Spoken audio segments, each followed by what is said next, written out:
El orgullo ha sido catalogado y llamado el pecado original. Es este mismo que llevó a Lucifer, un ángel que fue servidor del reino, servidor de Dios, a caer. De tal forma que Dios, a través de Ezequiel, lo describe de la siguiente forma: se enalteció tu corazón a causa de tu hermosura, corrompiste tu sabiduría a causa de tu esplendor. Yo te arrojaré por tierra y delante de los reyes te pondré por espectáculo. De tal forma que este mismo orgullo es uno de los vehículos que utiliza Satanás para llevar a hombres y mujeres a alejarse de Dios. Bienvenidos a Creciendo en la Palabra. En esta ocasión abordaremos la lección número 5, del orgullo a la humildad. Constará de 3 partes: la primera, la razón de la caída; la segunda, la intervención divina; y la tercera sección, el camino a la humildad. Así que vamos a orar. Padre nuestro que estás en el cielo, glorificado y santificado sea tu nombre. Señor, suplicamos tu compañía, la presencia de tu Santo Espíritu. Lo que hablemos en esta ocasión sea de crecimiento para la iglesia y para honra y gloria tuya. En el nombre de Cristo Jesús, amén. Quédate con nosotros. Bienvenidos.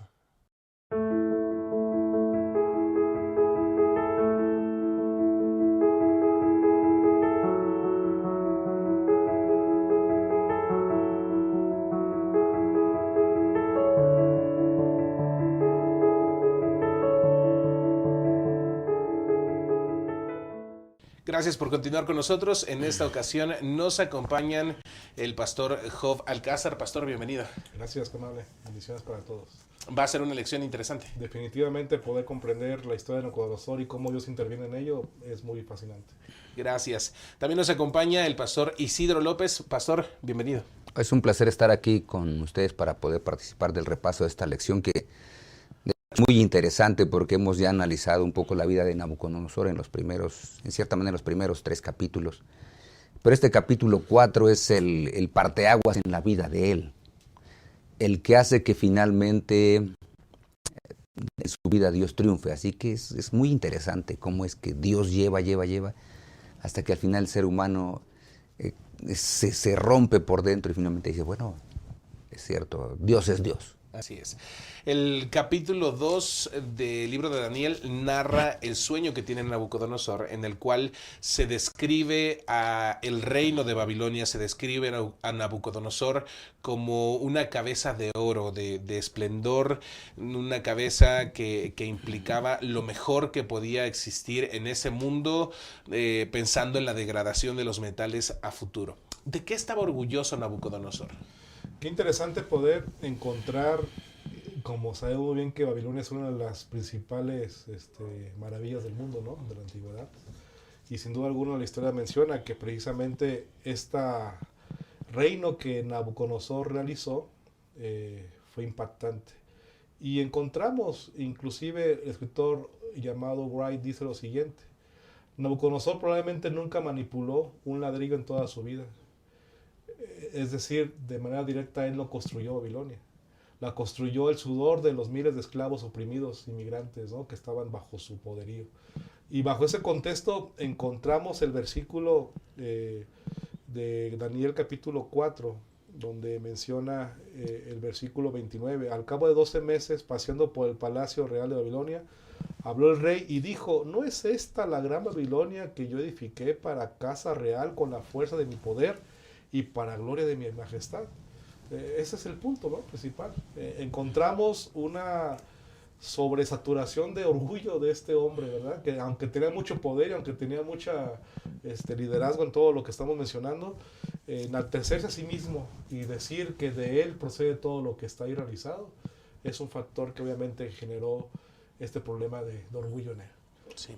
El capítulo 4 del libro de Daniel, si bien no lo escribe Daniel, lo escribe Nabucodonosor. El versículo primero dice: Nabucodonosor, rey a todos los pueblos, naciones y lenguas que moran en toda la tierra. Es decir, es una carta del rey Nabucodonosor a quienes habitan dentro de su reino, y habla acerca de un sueño que él tenía, un sueño de un gran árbol. ¿Qué implicaciones tiene ese árbol en la vida de Nabucodonosor? Bueno, nosotros lo primero que tenemos que tener en mente y estar conscientes es de que tenía razón en algunas cosas.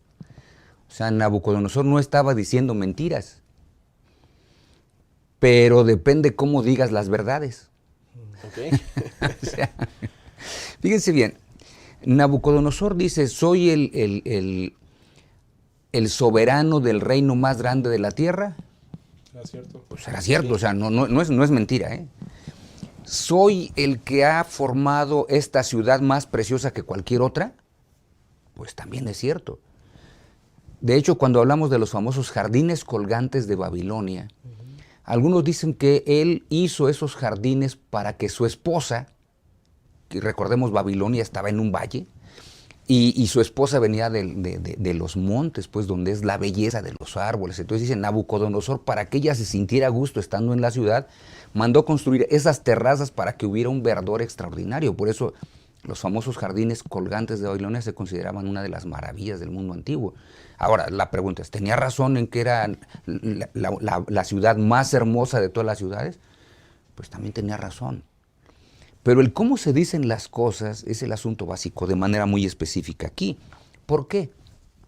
Porque cuando él lo dice no es, oye, ¿hiciste esto? Pues sí, o sea, lo que tenía que hacer tenía que haberlo hecho, que es lo que dice el Señor Jesucristo en el Nuevo Testamento cuando habla de los siervos. Dice, bueno, siervos inútiles sois porque lo que tenían que haber hecho hicieron. Él era el gobernante más grande. ¿Por qué era el gobernante? Pues tenía que gobernar, tenía que llevar a que su pueblo fuera el número uno, pues también. Entonces Dios le tiene que mostrar que llega un momento cuando él debe meditar en lo que está diciéndole a las personas. En otras palabras, ser el número uno, que las personas digan que él es el número uno y no que la persona lo diga. Ese es el gran problema, por eso yo mencioné que depende cómo lo digas. Si todos los pueblos hablaran, Nabucodonosor es el rey número uno, sería diferente a que Nabucodonosor diga, yo soy el número uno. En otras palabras, ninguna persona o las personas más grandes son aquellas de las cuales se dicen las cosas y que no andan presumiendo lo que han hecho. En el caso de Nabucodonosor, había hecho lo que tenía que hacer por ser el gobernante. ¿Qué esperaban sus gobernados? Pues sí, grandeza, esperaban. Pues lo esperaban mejor que para la fuera, ciudad. que fuera una nación grande. Así que, ¿qué había hecho de extraordinario? Cuando lo vemos nosotros así desde ese punto de vista quizás demasiado plano, pues había hecho lo que tenía que hacer porque era el rey. Y ni siquiera se debería haber sentido más. Pero cuando él empieza a presumir sus logros es cuando Dios dice, a ver, hijo, aquí parece que hay un problema. Te voy a mostrar qué es lo que debe venir. Y entonces le da el sueño, que tiene muchas semejanzas con el sueño del capítulo 2, para recordarle a él quién está al control de todo. Porque cuando nosotros vamos al capítulo 4, por ejemplo, del versículo 4 en adelante, bueno, yo estaba tranquilo en el palacio, tuve un sueño, mandé llamar, dice el verso 6, a todos los sabios de Babilonia para que me mostraran la interpretación del sueño. Esta vez no se le olvidó el sueño, recordaba el sueño, manda llamar a los mismos que mandó llamar la ocasión anterior, que menciona el versículo 7, magos, astrólogos, caldeos, adivinos, a todos les cuenta el sueño, pero aún no lo pudieron interpretar. La vez anterior, ¿se acuerdan? Él no recordaba el sueño. Ahora sí. Ahora sí, pero ni aún así aquellos le pudieron. Así que Dios le está diciendo, ¿sabes qué, Nabucodonosor? Yo sigo al control. Yo sigo al control. O sea, tú no eres el que tiene el control. Yo lo tengo. Ni tus magos, ni tus astrólogos, ni tus adivinos, ni los caldeos. Nadie va a poder darte una interpretación correcta. Tienes que llamar a mi siervo Daniel. Así que desde ahí Nabucodonosor debe haber dicho, a ver, mis adivinos, mis servidores no pudieron. ¿Por qué este sí? O sea, es la primera pregunta que se debe haber hecho. Sin embargo, cuando nosotros vemos el relato, pues nunca se hizo esa pregunta. Sí. Y tan así era la situación que en el versículo 8 dice, entró Daniel, cuyo nombre es Belsasar, al igual que mi Dios.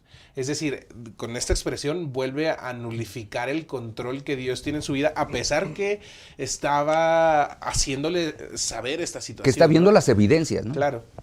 Pastor, y este sueño es sobre un árbol que era grande, un árbol que llegaba hasta el cielo, pero después hay que cortarlo. Sí, definitivamente, como la lección menciona en Ezequiel, los árboles y las vides se representan por aquellos reyes que van a ser destruidos por parte de Dios, ¿no? Que están engreídos o arrogantes en ese contexto. Y me llama la atención resaltar cómo Dios está buscando persuadir a que Nabucodonosor se arrepienta. Lo está llamando de una forma u otra a que pueda darse cuenta de su error de orgullo que está teniendo este hombre. Y entra Daniel en la escena, ¿verdad? Que estamos comentando precisamente. Este árbol representaba al rey mismo, ¿verdad? Que tenía que ser destruido. Y por eso el versículo 27 del capítulo 4 de Daniel dice, por tanto, Daniel le dice con palabras pues pastorales, ¿no? De expresión de arrepentimiento para Nabucodonosor. Por tanto, oh rey, acepta mi consejo, redime tus pecados con justicia y tus iniquidades haciendo misericordias con los oprimidos, pues tal vez será eso una prolongación de tu tranquilidad. ¿Qué apelación hace, verdad? Es decir, antes de que venga la destrucción, Dios hace un llamado más de arrepentimiento a través de este Daniel, ¿verdad? Y encontramos obviamente que Daniel no lo hace, y encontramos de manera muy evidente, después de que ya mencioné el versículo de que se enaltece de lo que ha hecho, el verso 31 dice, aún estaba la palabra de la boca del rey cuando vino una voz del cielo, a ti se te dice, rey Nabucodonosor, el reino te ha sido quitado. Y ahí es la destrucción del árbol, ¿no? Simbólicamente para decir que el reino de Babilonia ya no más va a ser en ese contexto. Y es interesante contar eso. Y creo que otra de las cosas a resaltar es el hecho que en el sueño el árbol no es arrancado de raíz, sino es cortado hasta una cierta parte y va a ser regado por el rocío que cae del cielo. Pastor Isidro, ¿el orgullo puede llegar a desencadenar algún otro tipo de sentimientos que pueda destruir más mi relación con Dios? Porque al final de cuentas ese es el asunto que trata el capítulo 4, la distancia que tomó Nabucodonosor de Dios aun cuando ya había visto sus milagros. Sí, aquí encontramos cómo Dios tiene paciencia, ¿verdad? Porque eso es lo que realmente estamos viendo. Es una paciencia extraordinaria con un hombre que es el gobernante número 1, al cual le da un privilegio, y esto hay que recordarlo así, le dio un privilegio que no le había dado a ninguna otra persona, es más, no se lo dio ni a ningún profeta. Claro. El privilegio de conocer el rumbo de la historia. Y por eso es que primero le dijo, mira, Nabucodonosor, es cierto, tú eres grande porque tu imperio, y por eso es que le da la figura de la cabeza de oro, el oro vale más que la plata, ¿verdad? Nada más basta ver cuánto vale un centenario y cuánto vale aquí en nuestro país una onza Troy. Hay mucha diferencia, ¿verdad? De muchísimos miles de pesos de diferencia entre los dos. Entonces le dice, mira, tú eres esa cabeza, pero solamente eres la cabeza, recuérdalo. Es decir, tú eres el inicio del fin de la historia. Tú vas a ser tu reino va a ser muy grande, muy esplendoroso, pero tiene un inicio, ha tenido un inicio y tendrá un final. Y tienes que aceptar lo que es así. Y sin embargo, nosotros vemos como en el capítulo 3, él desafía el asunto y dice, a ver, Dios dijo, pero yo creo. Entonces, cuando empiezas a desafiar a Dios, ¿por qué lo desafías? Por el orgullo que a veces llegas a tener. Yo puedo solo, puedo hacer las cosas. ¿Qué es lo que muchas veces nosotros como seres humanos tratamos de hacer? ¿Cuántas veces nosotros podemos decir exactamente, no, es que yo puedo salir adelante, Dios no me ha ayudado hasta aquí, yo he salido con mi inteligencia, con mi sabiduría, porque he sabido hacer decisiones, porque he hecho esto, porque el orgullo viene de esos pequeñitos detalles donde nos olvidamos de quién nos dio la capacidad para poder ir adelante en todas las cosas. Así es. Entonces, el orgullo lo podemos ver en todos los estratos sociales, porque inclusive el pobre puede sentirse orgulloso de ser pobre. Es que yo no soy rico y ni me gustaría la riqueza, y se siente mejor porque piensa que pobreza es un símbolo de santidad. O de humildad. O de humildad, y no tiene nada que ver, no tiene nada que ver. Un rico puede ser humilde y un pobre puede ser orgulloso. Y los orgullosos están en el mismo problema. Por eso es que Nabucodonosor, es interesante que Dios le dice, mira, ha venido un proceso. ¿No conociste quiénes eran los mejores? Eran mis hijos. Oye, ya te mostré ya te mostré la historia, cómo es que esto te funciona. Ya te mostré que mis hijos se mantienen fieles y que yo los cuido. Es más, mandaste que calentaran el horno para destruirlo. Mira, los que fueron destruidos fueron los que tú mandaste y ellos no. ¿Todavía no entiendes? Y Nabucodonosor dice, no, todavía no entiendo. No entiendo. Y vamos a ver precisamente cómo es que Dios interviene en la vida de Nabucodonosor a fin que él comprenda qué es el mensaje o cuál es el mensaje que Dios tiene para Nabucodonosor.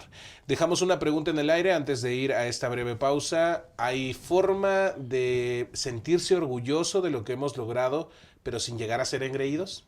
Gracias por continuar con nosotros. Dejamos una pregunta en el aire. ¿Es posible sentirnos orgullosos de lo que hemos logrado sin ser engreídos? Bueno, yo creo que nosotros a veces confundimos la palabra orgullo con la palabra satisfacción. Son dos asuntos totalmente diferentes. Por ejemplo, nosotros aquí fuera del aire estábamos platicando del pastor Job, y lo menciono porque tuve el privilegio de trabajar con él en su tesis. Fue un privilegio. Él, después de desvelos, después de lecturas, después de traducciones de diversos artículos, etcétera, obtuvo el doctorado. Entonces le preguntamos, ¿te sentías orgulloso? Y le dice, no, me siento satisfecho porque alcancé una meta con la ayuda de Dios. Ese es el asunto. El orgullo sin reconocimiento de Dios, entonces sí es orgullo, pero cuando alcanzas las metas y le das la gloria a Dios, entonces es satisfacción por haber hecho lo que tenías que hacer. En el caso de Nabucodonosor, es todo lo que debió haber hecho. Se debió haber sentido satisfecho por ser un buen rey, porque eso esperaban sus gobernados. Miren, nosotros vivimos en una sociedad donde tenemos presidentes, hay algunas sociedades donde tienen reyes. ¿Y qué esperamos de nuestro presidente, por ejemplo, aquí en nuestro país, aquí en México? Pues que haga lo mejor. ¿En beneficio de quién? Pues en beneficio de sus gobernados. Eso es lo que todos esperamos. Y en cualquier país esperan exactamente lo mismo. Así que Nabucodonosor había hecho bien. Era una nación poderosa, una nación rica, una nación que era la número uno, el reino más poderoso. ¿Qué era todo lo que había hecho? Pues lo que tenía que haber hecho como gobernante, nada más. ¿Eso le daba para ensalzarse? No, había hecho lo que le tocaba hacer como gobernante. Entonces, él debió haberse sentido satisfecho. Señor, ¿cuánta fuerza me diste para que todo esto llegara a ser edificado? Porque ya lo conocía, hablamos de eso desde el capítulo 1, capítulo 2, capítulo 3, y estamos en el 4, y él parece que todavía no alcanza a comprender que Dios sigue al control y es al que hay que darle la honra y la gloria, ¿no? Sí, definitivamente. Hay una advertencia de parte de Daniel para Nabucodonosor, que usted ya tocó esa parte, pastor, que por tanto, rey, acepta mi consejo, le dice, acepta mi consejo, tus pecados redime con justicia, tus iniquidades haciendo misericordias para con los oprimidos. ¿Cuál es, pensando que el orgullo es una enfermedad, cuál es la cura para el orgullo? Ok, definitivamente debemos comprender que estamos contaminados como humanos, ¿verdad? En el deseo de ser servidos y ser alabados. Esa es una tendencia que tenemos los seres humanos en todos los niveles, sin importar en qué contexto estemos. Eso queremos como humanos en ese aspecto. Y definitivamente Nabucodonosor tiene esa experiencia y por eso pierde piso todo lo que estamos comentando, el orgullo que ya se comentó. Esa frustración amarga de no ser reconocidos, ¿verdad? En ese aspecto. Así que para poder ser humildes, pues solamente es Cristo que lo puede hacer en nuestro corazón y reconocer, depender de que Dios es soberano, de que Dios es eterno, y comparando nosotros con Él, pues somos frágiles, somos pasajeros, ¿no? en ese aspecto, y solo en Cristo podemos tener la victoria. Así que es importante comprender que debemos aprender a visualizar a la gente que tiene necesidad, como dice la lección, para ayudarles, para servirles, en lugar de esperar que nos sirvan. Y es Cristo, eso lo que hace provocar nuestro corazón.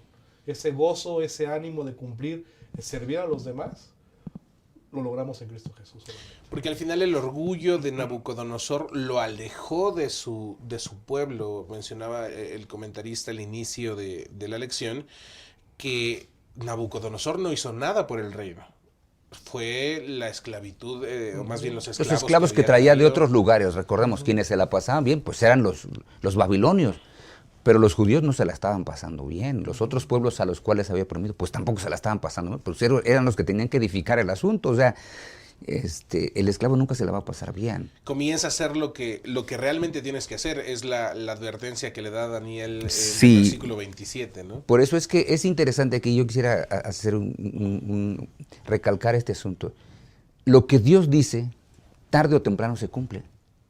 Y esto es lo que tenemos que entender de quienes estamos aquí participando y quienes nos están viendo. Tarde o temprano se cumple lo que Dios ha dicho, aunque a veces aparentemente se tarda. Fíjense bien lo que dice, ya leyeron ustedes este pasaje, pero hay un pedacito aquí que quizá esto nos da un poquito más de luz en esto, ¿no? Por tanto, dice el versículo 27 versículo 27 del capítulo 4, aprueba mi consejo, ya lo oyó el pastor Job, renuncia a tus pecados, haz lo justo, renuncia a tu maldad, sé bondadoso con los oprimidos, y después viene el punto central. Tal vez eso prolongue tu tranquilidad. Es decir, si lo haces, tu tranquilidad se va a prolongar. Ahora, el asunto es, lo hizo un tiempo, porque recuerden que no fue de manera inmediata. Dice los siguientes pasajes, al cabo de 12 meses, es decir, su tranquilidad se cumplió también. Por eso hemos dicho, la advertencia que Dios da a sus hijos puede ser que se tarde en cumplir, y en esa espera puede desesperarse el que espera. Nabucodonosor, quizá el siguiente día que Daniel le dijo, decimos todos aquí en el lenguaje popular, andaba todo escamado, voy a cuidarme, no voy a tratar de hacer bien por los demás. Y el día siguiente igual, pero después de que pasó una semana, pues no pasa nada. Después de que pasa un mes, pues no pasa nada. Así que a veces se va olvidando lo que Dios ha dicho, y a él se le fue olvidando de tal manera que al cabo de 12 meses, es decir, pasó un año completo, y ahora sí dijo, ¿qué cosa? No es esta la Babilonia. A ver, espérate, Nabucodonosor, habías estado actuando más o menos bien. Tu reino lo tuviste 12 meses más. Bueno, Dios cumple lo que ha dicho tarde o temprano. A veces se tarda un poco, pero la verdad es que siempre lo cumple. Sí. Y otro de los asuntos es el versículo 26, cuando le está dando Daniel explicación a Nabucodonosor. Dice, en cuanto a la orden de dejar en la tierra la cepa de las raíces del mismo árbol, significa que tu reino te quedará firme después que reconozcas que es el cielo quien gobierna. Entonces, después que Nabucodonosor declara, esta es la Babilonia que yo hice, las Sagradas Escrituras mencionan que aún ni siquiera había terminado de hablar cuando vino palabra de Dios en el cielo. Pastor Job. Durante 7 años, según el registro aquí en la lección del comentarista, que es que Nabucodonosor es humillado, ¿no? Y es puesto entre las bestias. Es interesante cómo se describe el versículo 33 del capítulo 4. En la misma hora se cumplió la palabra sobre Nabucodonosor. Fue echado de entre los hombres, como comía hierba como los bueyes, y su cuerpo se empapaba del rocío del cielo, hasta que su pelo creció como plumas de águila y sus uñas como las de aves. Así que interesante esto. Pero entender esa forma en la cual Dios permite que este hombre sea humillado es porque en verdad su orgullo era tan grande, ¿verdad? Para poder caer a ese nivel, ¿no? Proverbios 16, 18 dice eso: antes del quebrantamiento de la soberbia y antes de la caída la altivez del espíritu. Así que sin duda alguna este proverbio enfatiza la actitud que este hombre tenía, este rey tenía. Era tan soberbio, tan orgulloso, sin reconocer, independiente de Dios, ajeno al plan de Dios, que Dios tuvo que poner una condición radical para que cambiara y tuviera una actitud de cambio radical, ¿verdad? En ese sentido. Y Daniel 4:34 menciona, ¿verdad? Yo, Nabucodonosor, alcé mis ojos al cielo, y al hacer esa mirada, es decir, en lugar de ver hacia abajo a los demás como superiores, él como superior a los demás, ahora comprende que hay alguien superior a él, ¿no? Y que procede de todas las cosas, que es Dios. Y ese texto es clave para entender que ahí empieza el cambio también radical en este hombre, después de ser humillado por Dios. En este periodo de 7 años, menciona que serán 7 tiempos los que Nabucodonosor pasaría en esta condición llamada licantropía clínica o zoantropía o distrofia de las especies, ya de forma más científica. ¿Qué era lo que Dios quería mostrarle a Nabucodonosor? De cierta forma no es solo un golpe sobre la mesa y decir yo soy Dios, sino había algo más de fondo. Sí, en primer lugar le quería mostrar que él sigue al control del mundo y que él cumple, otra vez volvemos, él cumple lo que ha prometido. Primero cumplió al decirle, mira, si tú no te arrepientes, tu rey, o sea, tú vas a ser llevado con las bestias. Y él dice, ya pasó un año, no pasó nada. Pero después también Dios dijo, ¿qué cosa? No te voy a quitar, te voy a dar una nueva oportunidad después de 7 años. Y otra vez Dios lo cumple o no lo cumple. Pues al cabo de los 7 años, Nabucodonosor de pronto llega un rayo de lucidez a su vida y dice, oye, Dios sí controla las cosas. Fíjense cómo es el asunto. Dios sí controla, cumple lo que ha dicho. Y ya me di cuenta porque primero dijo que me iba a pasar esto y me pasó. Se tardó, pero me pasó. Y después me dijo que después de 7 años iba yo a recuperar mi reino y lo recuperé. Entonces quiere decir que Dios sí está al control. Por eso es que el versículo 17 dice, ¿por qué pasa todo esto? Dice, la sentencia es por decreto de los vigilantes y por orden de los santos la decisión, para que conozcan los vivientes que el Altísimo manda sobre el reino de los hombres.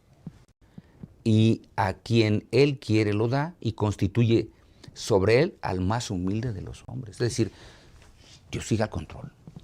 Como resumen de esta sección, podríamos decir que lo que le sucedió a Nabucodonosor es un ejemplo para todos nosotros, que es el cielo el que gobierna. Sí, el cielo sigue. Y nada más, decíamos hace un rato, el orgullo puede llegar siendo director de diáconos inclusive, director de ministerios personales, de diaconisas, siendo pastor, siendo departamental, siendo administrador. El orgullo nos puede llegar a todos. Porque si hacemos algo extraordinario, luego decimos, bueno, ¿quién lo hizo? A ver, espérate, da gloria a Dios porque hiciste lo que tenías que haber hecho. Eso es lo que tenemos siempre que recordar.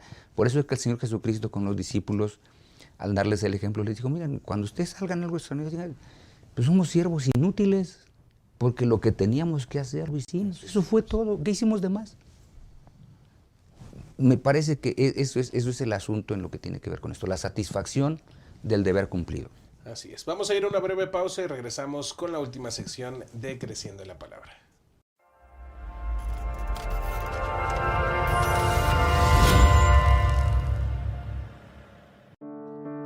Este 2020 prepárate para el viaje espiritual que realizarás a través de nuestras matutinas.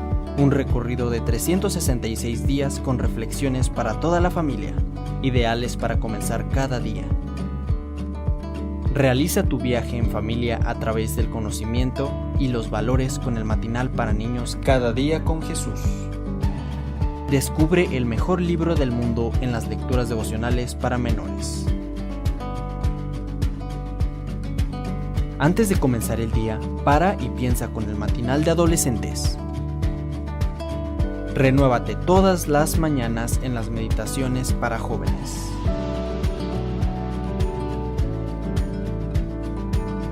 Vive un día a la vez con el matinal para las damas. O cultiva un corazón alegre en las lecturas devocionales para adultos. Adquiere tu matutina hoy mismo en tu librería Gema. Hemos analizado ya las primeras 2 secciones de este repaso de la lección. La razón de la caída, la intervención divina, y ahora nos encontramos en el camino hacia la humildad. Hay un parteaguas al final de estos 7 años en los cuales Nabucodonosor se encontró en este estado de bestialidad. El versículo 34 menciona, al fin del tiempo yo Nabucodonosor alcé mis ojos al cielo y mi razón me fue devuelta. ¿Qué implicaciones tiene esta frase, alcé, o esta expresión, alcé mis ojos al cielo? Sí, nosotros tenemos que recordar que las personas en aquellos días trataban de buscar a sus dioses. Y sus dioses tenían sus habitaciones, vamos a usarlo aquí, en lo más alto de los montes. Por eso cuando en las Sagradas Escrituras encontramos expresiones como los lugares altos, eran en los que estaban en los montículos, en la parte más alta. Ahí se habían edificado, habían hecho algunos ídolos, los colocaban ahí y ellos decían, estoy muy cerca voy a estar cerca de mi Dios, me subo ahí, ¿no? Entonces, en el caso de Nabucodonosor, lo interesante es que no alza sus ojos a los montes. Él alza sus ojos al cielo. Hay mucha diferencia. En otras palabras, el que me puso donde estoy no tiene su habitación en un cerrito o en una montaña. El que me puso aquí es el Rey del universo, el creador de todas las cosas, el que tiene su morada en los cielos es al que me tengo que dirigir, dice Nabucodonosor, porque yo puedo ver cualquier otra cosa y voy a seguir exactamente igual. Y cuando él alza sus ojos al cielo, es entonces cuando entiende que Dios sigue al control. Y él dice, a ver, sí es cierto, Señor, mira, me dijiste esto y pasó, me dijiste esto y pasó.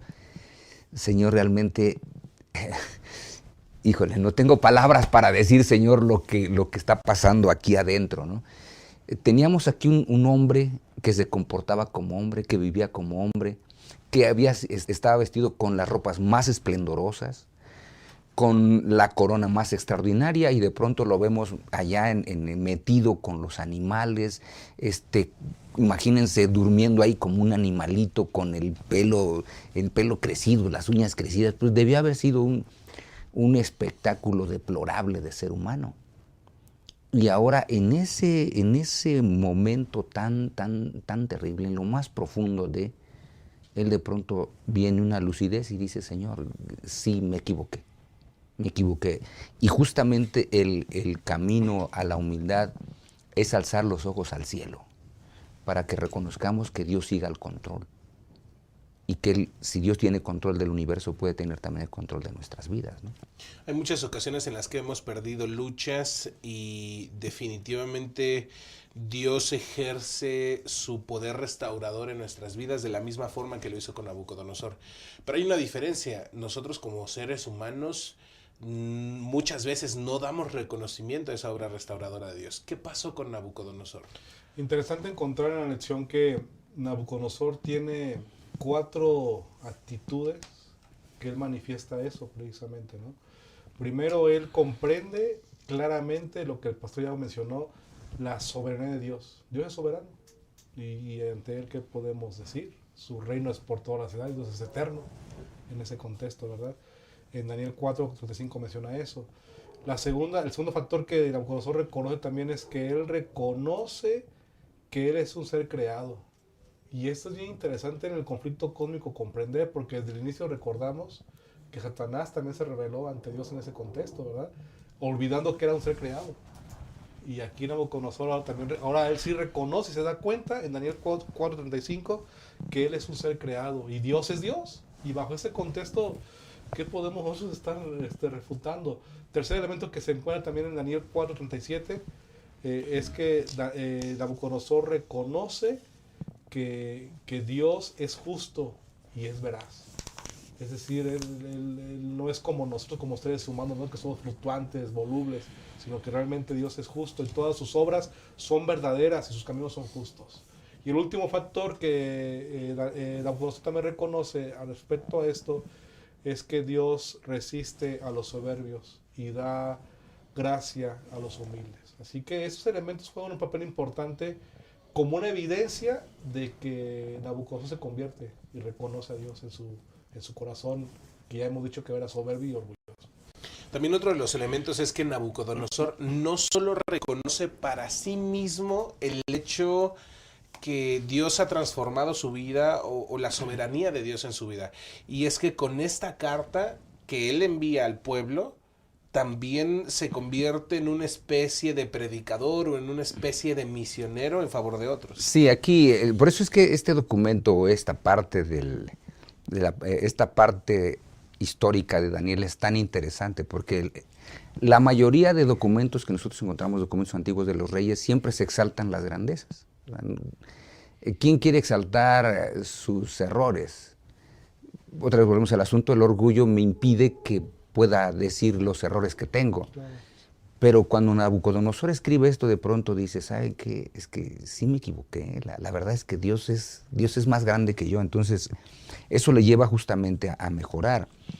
Y lo segundo es que cuando él confiesa la soberanía de Dios para su pueblo, él se convierte como el gran misionero para su pueblo.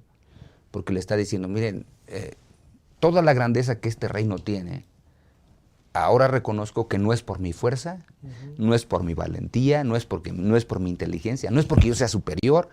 Todo esto, ¿saben qué? Démosle honra y gloria a Dios, como es lo que dice el versículo 34 que ya fue leído. Glorifiqué, honré y glorifiqué al que vive para siempre, cuyo dominio es dominio eterno, y su reino por todas las generaciones. Es decir, él reconoce dónde está todo el asunto, y en el versículo 37 todavía después dice, ahora yo, Nabucodonosor, alabo, engrandezco y glorifico al Rey del cielo, porque todas sus obras son verdad. Es decir, le costó trabajo a Nabucodonosor reconocer que Dios interviene en la historia. Le costó trabajo, pero qué bueno que al final reaccionó diciendo, Señor, intervienes en la historia, y mientras tú intervengas en la historia, este mundo tiene un final feliz, porque sabemos cuál es. Si cumpliste en mí lo que dijiste, todo lo demás de lo cual habla el libro de Daniel, todo se va a cumplir exactamente como tú lo has mencionado. Ahora, también mencionaba usted hace un momento que lo que Dios dice se cumple. Y no hablamos solamente cuando Dios hace juicio, sino también se cumplen sus promesas. En la profecía o en el sueño, este árbol iba a volver a florecer. Sí. Y en el versículo 36, Nabucodonosor menciona, en este tiempo mi razón me fue devuelta, la majestad de mi reino, mi dignidad y mi grandeza volvieron a mí. La importancia entonces que es reconocer lo que Dios ha hecho en nuestras vidas, y al final el Señor es justo para devolver aquello que hemos tenido, ¿no? Sí, porque al final se cumple el plan de Dios, el propósito de Dios que tenía para con este hombre específicamente y para este reino. Y bajo ese contexto Dios cumple sus promesas y tiene misericordia también, porque Dios es justo, ¿no? Si pensáramos como humanos en el contexto de esto, pues diríamos, no lo merece más, ¿verdad? Pero Dios en su gracia y en su misericordia se manifiesta. Y la proclamación pública de Nabucodonosor, en la cual él reconoce la misericordia, la bondad, la autoridad de Dios, es un acto que refleja que Dios no solamente le dio bendiciones de su reino, sino también bendiciones en su propia vida, de Nabucodonosor, al comprender en su conciencia quién es Dios. Hemos encontrado dentro de nuestra iglesia actitudes similares a las que tuvo Nabucodonosor. Lamentablemente sí, decíamos, nos puede tocar a todos, ¿no? Por ejemplo, nosotros tuvimos uno de los grandes predicadores del siglo XIX, algunos piensan que fue el más grande de los predicadores adventistas, Dudley M. Cartwright. Él era muy bueno, excelente predicador. Había muchas personas que les gustaba escucharlo. Y sin embargo, un día, mostrando esto mismo que mostró Nabucodonosor, estaba hablando con uno de sus amigos y le dijo, ¿sabes? Yo sería muy grande si no fuera porque nuestro mensaje es tan impopular. Es decir, no ha llegado a mucho. Entonces el amigo le contestó, mira, Dudley, tú eres lo que eres porque estás aquí. El día que tú no reconozcas lo que eres, tu sol se apagará. Dudley después tuvo salidas de la iglesia como predicador, entraba de nuevo, volvía a salir, volvía a entrar, volvía a salir hasta que finalmente se fue. Y realmente la historia nos dice que él murió abandonado, lejos de la iglesia porque renunció a la iglesia. Escribió 2 libros en contra de la iglesia, uno en contra de la iglesia, otro en contra de Elena de White. Y después murió prácticamente olvidado como un bautista. Entonces, la pregunta que tú haces es, nos puede pasar, a todos nos puede pasar, porque el ser grande es algo que parece que todos lo tenemos como parte integral de nuestro ser, el querer ser lo máximo. Pero el ser lo máximo reconociendo a Dios simplemente nos va a traer siempre satisfacción, que es diferente al orgullo. El problema de Nabucodonosor es que no quiso reconocer en un principio que él tenía una dependencia total de Dios. Dios se lo tuvo que mostrar. Lo interesante es que después de que él reconoce todo, además de lo que ustedes mencionaron, el pasaje termina, fui restituido a mi reino y mayor grandeza me fue añadida. Entonces, cuando nosotros reconocemos siempre a Dios, es posible que no veamos las cosas como las vio Nabucodonosor, de ser más grandes de lo que somos, pero siempre seremos más grandes cuando reconocemos a Dios que cuando no lo reconocemos. Nuestra conclusión, Pastor Job. Quiero concluir leyendo 1 de Pedro 5:6. Humillaos pues bajo la poderosa mano de Dios, para que Él os exalte a su debido tiempo. Gracias, Pastor Isidro. Sí, a mí me gustaría dar una lectura a solamente 2 pasajes del Salmo número 1. Dice, bueno, Dichoso el hombre que no anda en el consejo de los malos, ni se detiene en el camino de los pecadores, ni se sienta en silla de burladores. Antes en la ley del Señor se deleita y en su ley medita de día y de noche. Y después viene, será como árbol plantado junto a corrientes de agua, que da su fruto a su tiempo, su hoja no cae, y todo lo que hace prosperará. Que Dios nos permita darle siempre la honra, la gloria y el reconocimiento que Dios merece. Gracias por acompañarnos en esta lección. Gracias a usted también por sintonizarnos y recuerde que Dios sigue cambiando vidas. Si usted se encuentra en una condición difícil, alce los ojos al cielo. ¿Qué tal, amigos? Un placer saludarlos en esta ocasión. Como ustedes saben, en este trimestre estaremos estudiando el libro del profeta Daniel a través de la lección de la escuela sabática. Por eso, GEM Editores tiene para ustedes libros que les pueden ayudar a complementar su estudio para aprovechar mejor la lección de escuela sabática. En su librería favorita tenemos este material, Simposio sobre Daniel, un material extraordinariamente bien hecho, compilado por el Instituto de Investigaciones Bíblicas de la Asociación General desde hace varios años y que es una verdadera joya sobre el estudio del libro de Daniel. Es un libro erudito, sin embargo, su lenguaje es muy accesible a todos nosotros. Este es un material que no puede faltar en la biblioteca de un estudioso de la profecía de la Biblia. También de la misma colección tenemos el don de profecía en las Escrituras y en la historia. Los profetas, el profetismo, sus orígenes, todos estos conceptos son necesarios para entender las profecías del profeta Daniel y este material te va a brindar esa información. Y en algún momento te vas a topar con el tema del santuario en Daniel 8 y 9. Por eso este libro, una novedad de este año, la doctrina del santuario, te va a venir de maravilla. Este es un material muy bien hecho sobre el estudio del santuario y este otro, Santuario y Salvación, del Dr. Roy Gain, son materiales que te van a dar el contexto necesario para estudiar el santuario en el libro de Daniel y que lo entiendas mejor y aproveches tu lección de escuela sabática. Sobre el libro de Daniel también tenemos estos otros materiales, profecía bíblica, una verdadera obra que nos ayuda a entender la cuestión lingüística, histórica del libro de Daniel. Por supuesto, no puede faltar Secretos de Daniel del Dr. Jacques Docan, profesor de la Universidad Andrews, que es un material muy bien hecho, muy erudito, muy bien escrito y muy sencillo, al alcance de todos nosotros, para que comprendamos mejor la profecía bíblica. Y este libro, El juicio investigador, este es un tema fundamental en el libro de Daniel. Y este libro es una de las obras más completas sobre el tema del juicio investigador que se ha escrito. Marvin Moore ha hecho un trabajo muy bueno de investigación sobre el tema del juicio. Para los jóvenes tenemos este material, ¿En qué creemos?, sobre el estudio de Daniel para ellos, para adaptarlos. Si tú tienes jóvenes, tienes adolescentes, este trimestre hay que comprarles este material para aprovechar el estudio de la lección. Y este servidor ha escrito 2 libros que tienen que ver con el libro de Daniel. Este es el primero, Lealtad sin condiciones, que es un estudio sobre el libro de Daniel desde la perspectiva de la historia, de la pedagogía, de la educación, de la enseñanza, pero te va a dar mucho contexto histórico para que entiendas mejor el libro de Daniel.